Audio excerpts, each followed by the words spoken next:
book that I've written that most tried to frame my concern with popular culture to a more general audience is the collection of essays, Outlaw Culture.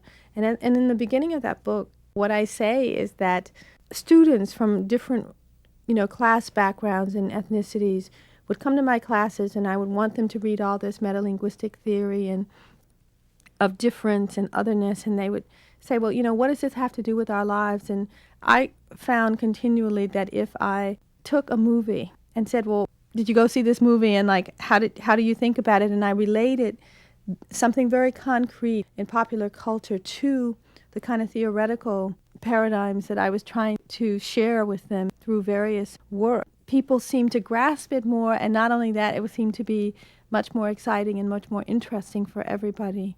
Because popular culture has that power in everyday life. My mom always said life was like a box of chocolates. You never know what you're going to get. Whether we're talking about race or gender or class, popular culture is where the pedagogy is. It's where the learning is.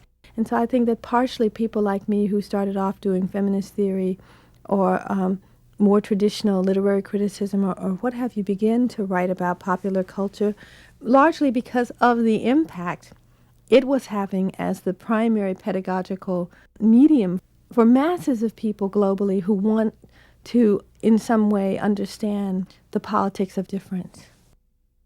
I mean, it's been really exciting for someone like me, both in terms of the personal desires I have to remain bonded with the working class culture and experience that I came from, as well as the sort of Southern Black aspect of that, and at the same time to be a part of a diasporic world culture of ideas, and to see how can there be a kind of interplay between all of those different forces.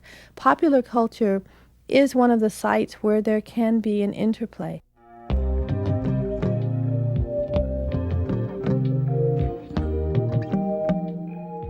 My own sense is that the most enabling resource that I can offer as a critic or an intellectual professor is the capacity to think critically about our lives. I think thinking critically is at the heart of anybody transforming their life, and I really believe that a person who thinks critically, who, may be extraordinarily disadvantaged materially, can find ways to transform their lives that can be deeply and profoundly meaningful, in the same way that someone who may be incredibly privileged materially and in crisis in their life may remain perpetually unable to resolve their life in any meaningful way if they don't think critically. As someone who's moved from teaching at very fancy, private, predominantly white schools to teaching at an urban, predominantly non-white campus in Harlem, and the first thing I noticed was that my students were equally brilliant in the Harlem setting as they were when I taught at Yale or Oberlin, but their senses of what the meaning of that brilliance was and what they could do with it, their sense of agency was profoundly different. When students came to Yale, they came there knowing that they're the best and the brightest, and they think that they have a certain kind of future ahead for them, and they in a sense, are open to embracing that future. It has nothing to do with the level of knowledge. It has more to do with their sense of entitlement about having a future.